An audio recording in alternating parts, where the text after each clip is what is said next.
All right, this is day 2 notes. We're going to focus on our terminology and some basics when it comes to drawing some angles and some circles and so forth. So first, we're going to talk about 3 different circular angles and standard position, meaning that measuring 215 degrees, 575, and negative 145. But as we draw these, I want you to pay close attention to the details that we're going to put in each picture. So I want you to notice 215 degrees. So what I'm going to do is when we go to draw, the first thing you want to do is put a ray of some vocabulary from geometry. Put a ray on the x-axis. This will always be the case. You always want to start at the origin and draw your arrow to the positive x-axis. And then 215 degrees means we're going to go, this is 90, this is 180, this is going to be 270, and if we come back around, it's 360. So if we look at 215, we notice that it's a little bit more than 180 degrees. In fact, it's 35 degrees more than 180 degrees. So that means we are ending in quadrant 3. So we take this ray, and we're calling it a terminal ray because that's where it terminates. And we always have to make sure we draw from the original ray and put an arrow indicating the direction that we're going. And then we can put a little bit of extra information in terms of from the 180 degree mark, it is 35 degrees further. All right, so that's how you're going to draw a 215 degree angle or any other angle. You make sure that you have those components. Now let's take a look at 575. I want you to notice that 575 is more than 360 degrees. So we need to figure out where that is. So let's go ahead and subtract 360 degrees. That means we're going around one time.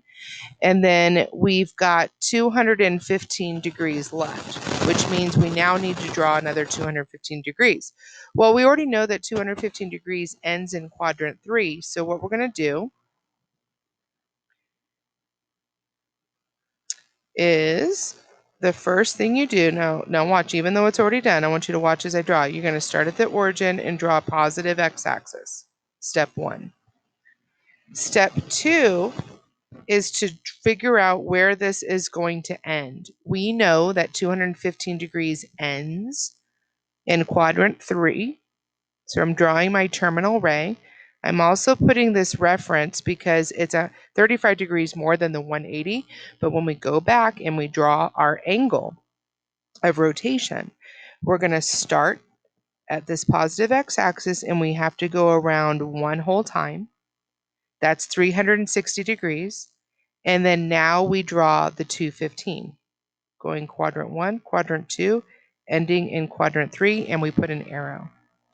Now let's take a look at negative 145. So if you notice the negative, that's going to go clockwise.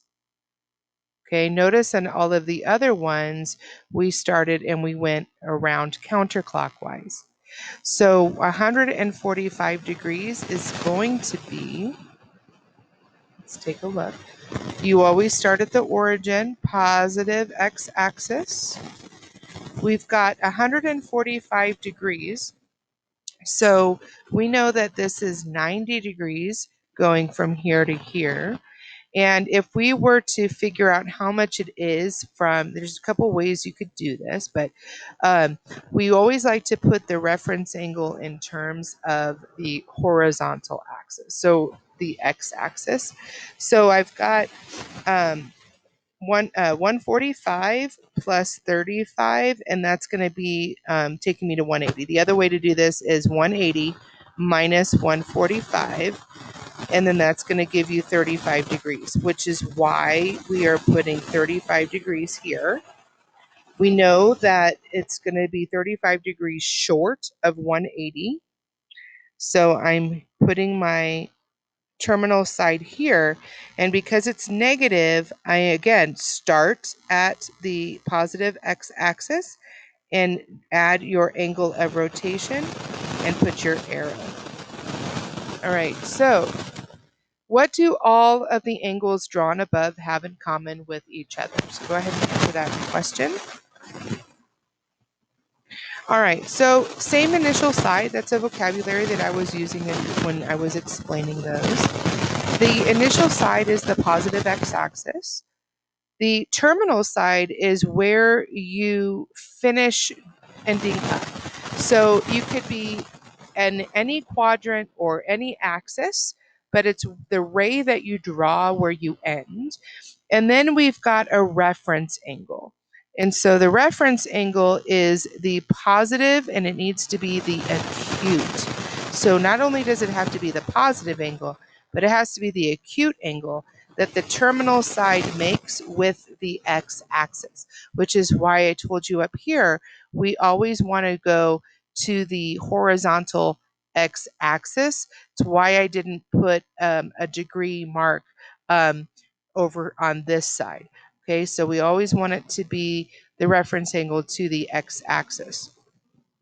All right, what is one difference that all of the angles drawn above have? Okay, so figure out if there's a difference. All right, so if I take a look, there is the difference is in the arrow of rotation. Okay, which tells two things. Number one, it tells the direction of the rotation. If it's positive, it is going to go counterclockwise, and if it's negative, it's going to go clockwise. And then it tells us the number of quadrants the terminal side passes through. So if I take a look at this, we know that this went around 360 degrees and then plus a little bit more. And we ended up in the same quadrant, but the angle of rotation told us how many more times around we had to go through. All right, so based on what you've seen so far, what are the four vital things that all circular angles must have when you draw them in standard position? See if you can figure out what that is. Okay, so number one, well, you always have to have an initial side. So it's always going to be the positive x-axis. Always got to have a terminal side. Remember, that's where it ends up. You always have to have the arrow of rotation, and then you need to label any reference angle, right? So, continuing, the three angles that we drew above are called coterminal angles. So we need to give a definition of coterminal angles. So what do you think coterminal angles are? Okay, so here we go. Coterminal angles are angles that actually terminate in the same position. Okay, so here is the word terminal, like your terminal side. Remember, every angle had a terminal side, and co is going to mean with. So they terminate in the same position, but and they have the same reference angle, but they have different arrows of rotation. So notice that this reference angle was 35 degrees all the way across, but the angle of rotation was different. This angle of rotation only went through 3 quadrants. This one went through 4, 5, 6, and 7, and this one went through 2. Okay. So now you're supposed to draw negative 470 degrees in standard position. So do that on your paper. Then find one positive and one negative coterminal angle with negative 470 and draw them in standard position. Okay, so when you drew your negative 470 degrees in standard position, what did you find was your reference angle? All right, so let's take a look and see how well you did. So if I'm going to draw negative 470, first of all, I'm going to go clockwise. And I also know that it's more than 360 degrees. So what I want to do is take 470, not the negative just says clockwise. 470 minus 360, and then that's going to give me 110. So that means I need to draw 110 degrees from the negative position. Okay. So 110 is slightly more than 90 degrees. So let's take a look at what I'm going to draw. All right. So as I draw this, I've got my first one is the initial side. I know that I am going to end up at 110, but I'm going clockwise. So 110 is a little bit more than 90, right? So from here to here is 90 and a little bit more. This is going to be 20 degrees more, right? So 90 here, 20 here. So that means it adds up to 110. That's my terminal side. Okay. I use that to help guide me. If this was 20, remember that I have to have my reference angle to be to the x-axis over here, which means this is going to be 70 degrees. So I'm going to get rid of my 20. And then remember that it was a negative, so I have to start at the positive x-axis, but I'm going clockwise. So I go around once and then 110 degrees. Okay, so that's what you should have drawn. Now, to find a positive and negative coterminal angle, we need to make sure coterminals, we end up at the same spot, which means we're going around one full circle. How many degrees are in one full circle? Okay. All right, so now to find a positive, I'm going to take my negative 470 degrees and I'm going to add 360. Well, when I do that, I still end up with negative 110 degrees. So I need to add another 360. So I know that I'm going to have to add 360 twice. Now I could do that one at a time. Or I can go 2 times 360 because I'm having to go around twice. And then either way, that's going to end up giving me 250 degrees. So if I were to draw 250 degree angle, let me do that right now. Again, when I draw my 250 degree angle, I've got my positive x-axis. 250 degrees is in quadrant 3. This right here is 270 degrees, so 250 is right here, and it is 70 degrees more than 180, okay? So then there's my reference angle, and then remember it was a positive one, so it's from the positive x-axis going counterclockwise. So this would be my positive standard position. Now negative, I've got negative 470 degrees. I want another one that's negative, so I'm just going to subtract 360, or I could have subtracted 360, or I could have added 360, and the only reason why I could have added 360 is because when I add it one time, I still get a negative number. So sometimes you're either going to have to add or subtract 360 degrees to find positive and negative coterminal angles. So if I were to draw my negative 110 degrees, I take a look at this. Again, the first thing I draw is the positive x-axis. Negative 110 is slightly more than negative 90, which means I'm here. I'm going this direction, and I know that it's 70-degree reference angle. All right. So from here, it says, just as segments can be measured using inches or centimeters, angles can be measured using different units of measure. In trigonometry, 2 units used to measure angles are degrees and radians. Super, super important. We spend most of our time dealing with radians. So once we get past this introduction to degrees and radians, we're going to mostly focus on radians. All right.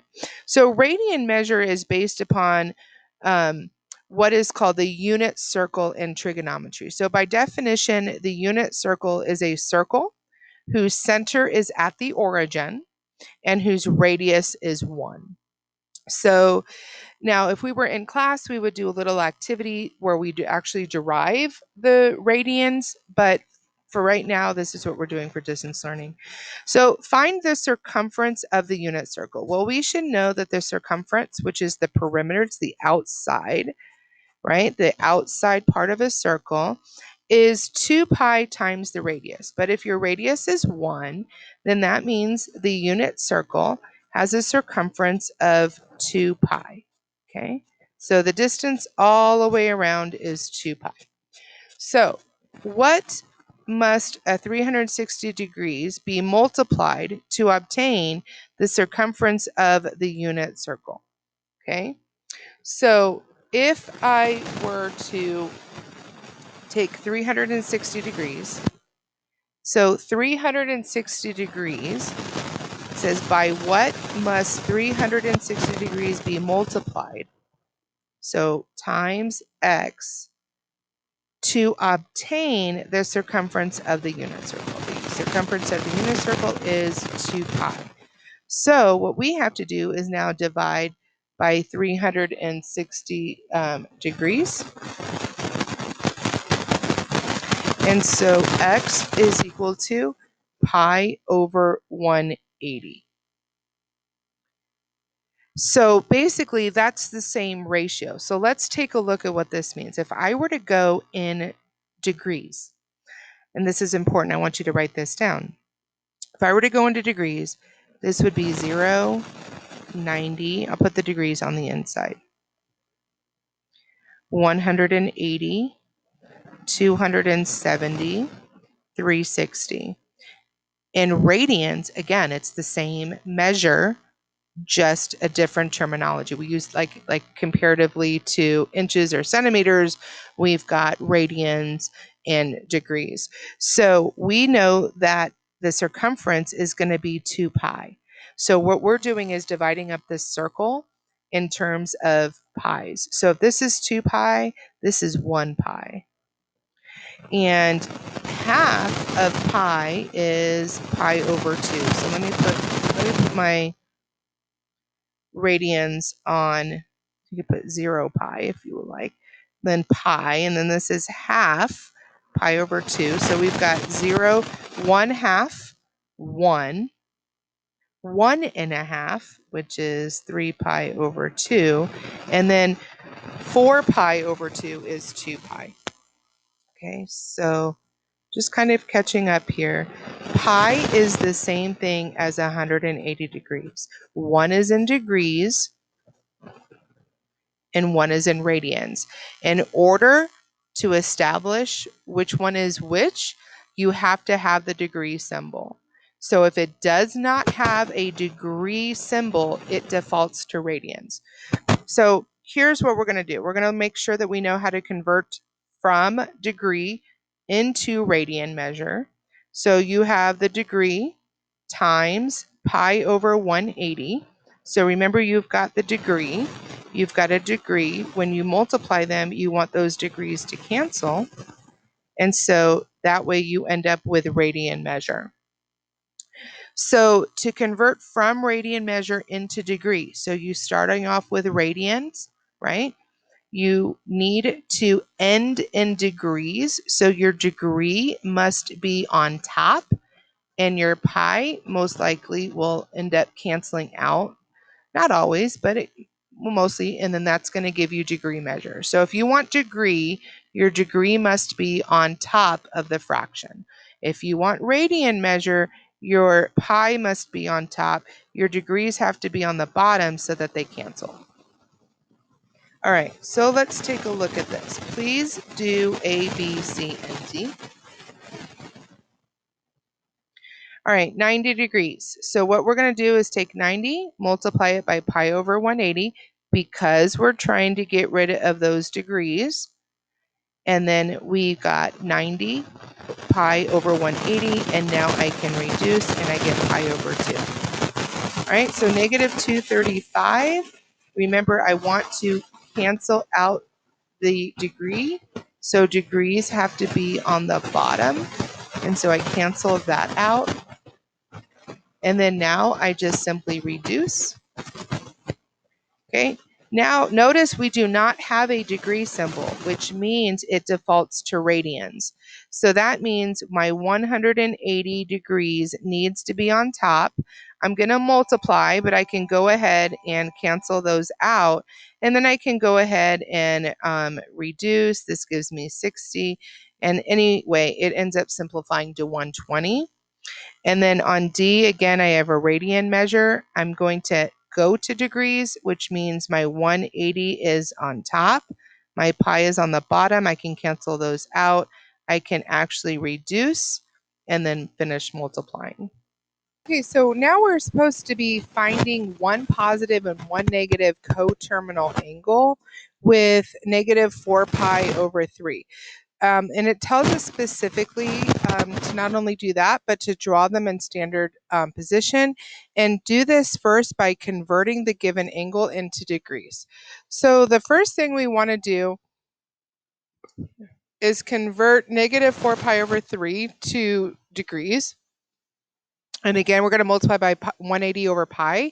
So that way, if we're trying to get to degrees, we need to make sure that the degrees are on top. And then we can just simplify that ratio.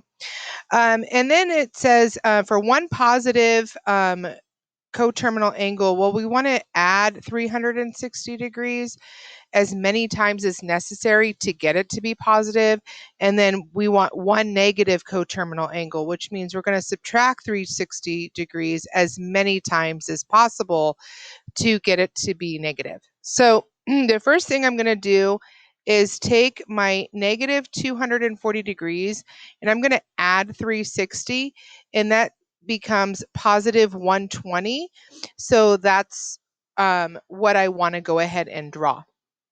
So again, when you start off by drawing your angle from standard position, you need to start at the origin, and then you need to go on the positive x-axis. Then the other thing you need to think about is, where is 120 degrees? Well, remember that this is 90, so 30 more degrees is going to be approximately right here, okay?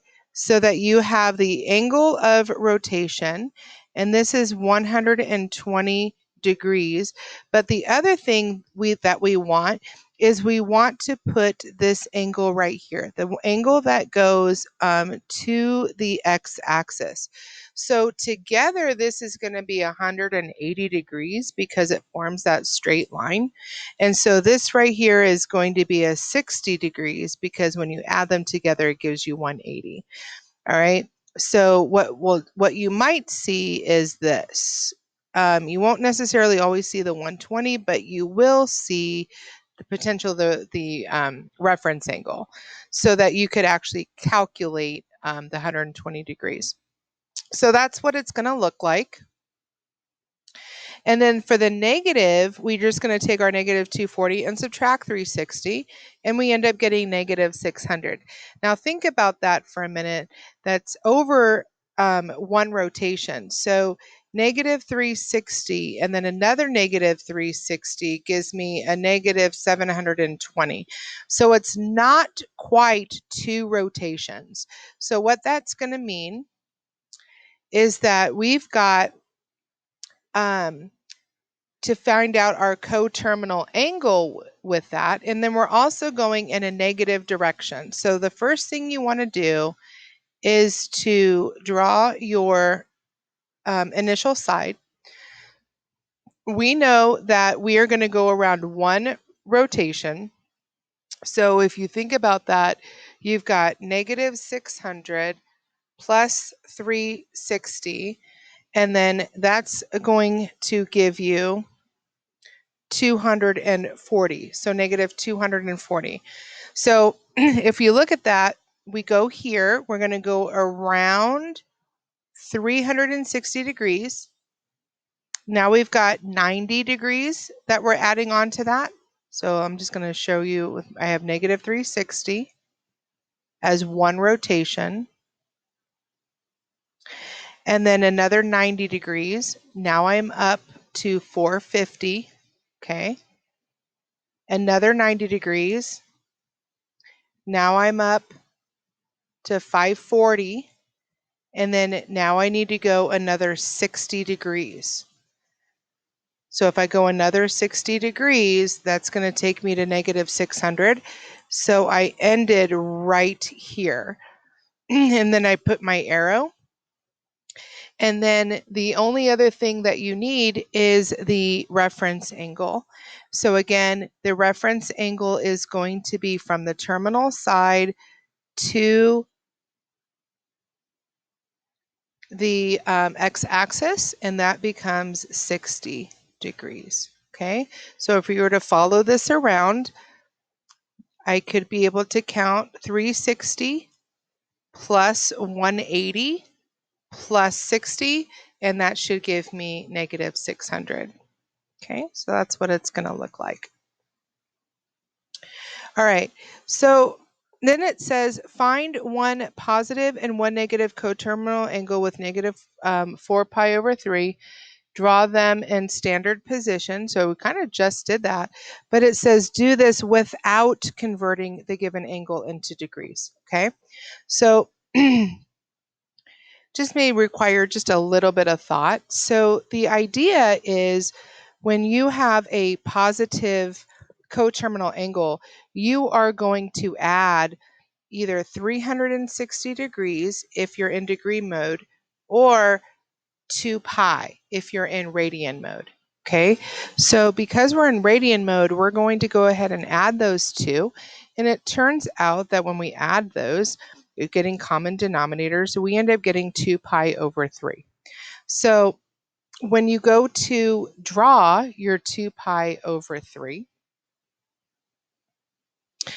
think about this as this is pi, this is 0, this is pi over 2.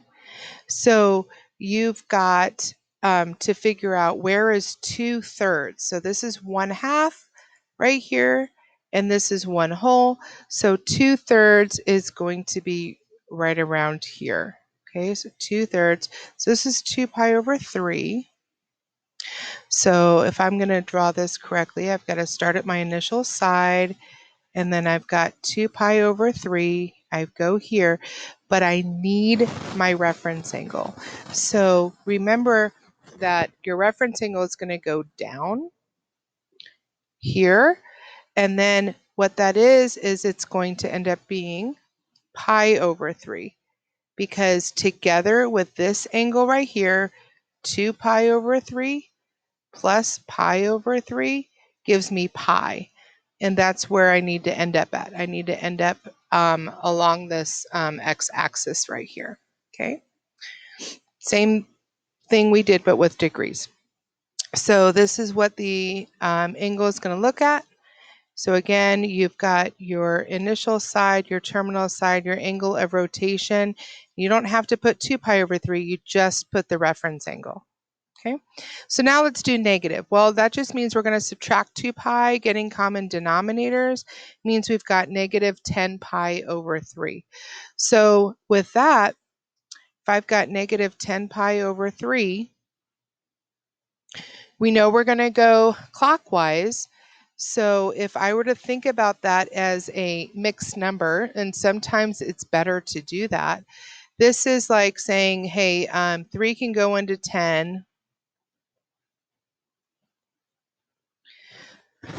3 times with 1 left over. So that means what I'm doing is as I'm going around to negative 3 and a little bit more pi. So think about that as if I go here, I'm going to go this way. So I've got 1 pi, 2 pi, 3 pi, and a little bit more. And so I am here. And then again, remember that your reference angle goes down to the x-axis. And so when we do this, this was when we counted, if you were listening to my video, when I got to 3, then I'm going up 1/3 more. So this is just pi over 3. And then I have my angle of rotation. I need to put my arrow tip right there.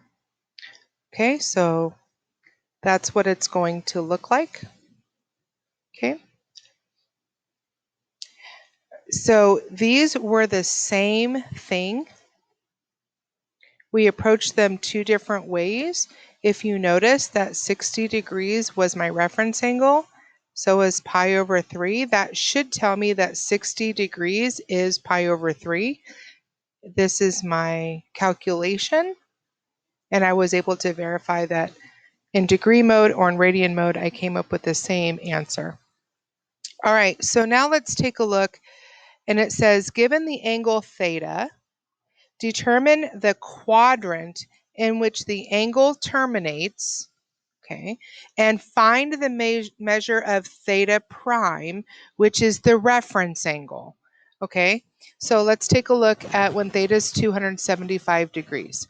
So again, if we are 275 degrees, that means make sure that you understand degrees. We've got 0 degrees, 90, 180, and 270, and then back to 360. So you should be able to determine that we are going to terminate in quadrant 4. So this is what the graph is going to look like, or the sketch is going to look like. And then the reference angle is 85, and that's because, look, this right here is 275. And I need to finish, and all the way around would be 360. So I'm just going to take 360, subtract 275, and that's going to give me 85 degrees. And that's what theta prime is. Okay, it's the reference angle. It's from the terminal side up to or down to the x-axis. So let's try negative 579. So what we want to do is make sense of this. So if I'm going to go negative 579, just add 360 to it. That's one rotation. So that's going to be 219, okay? And then 219, if I were to take a look at that, remember I'm going clockwise though. This was going to be 90 degrees, then 180, and then 270. So it's not quite 270, but it's more than 180. So I would end up here.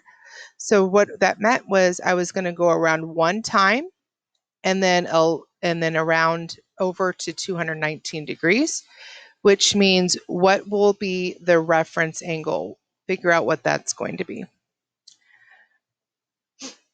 Okay, so theta is going to terminate in quadrant 2. And remember we had 219. 219 subtract 180, and that is going to be 39 degrees. And so theta prime is 39 degrees. So we would put 39 right there. Okay. So make it easier for yourself right here. Now we're in radians though. So let's go ahead and convert this to degrees.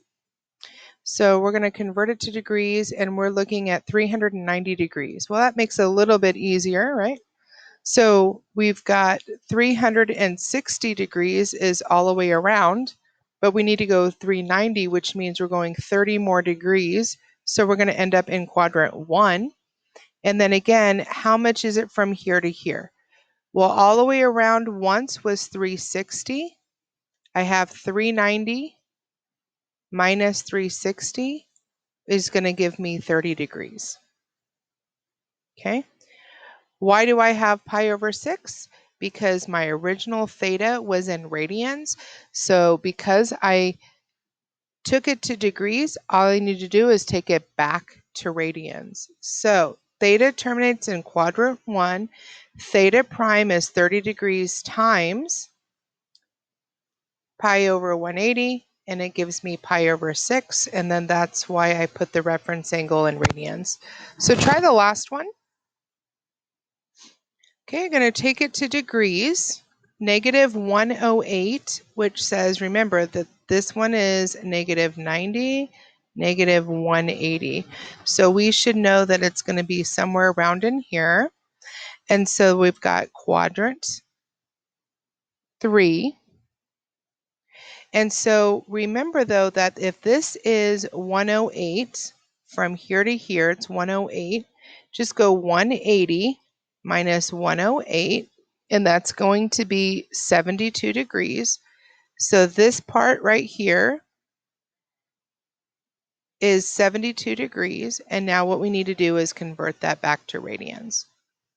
Once we've converted that back to radians, we know that this angle right here is 2 pi over 5.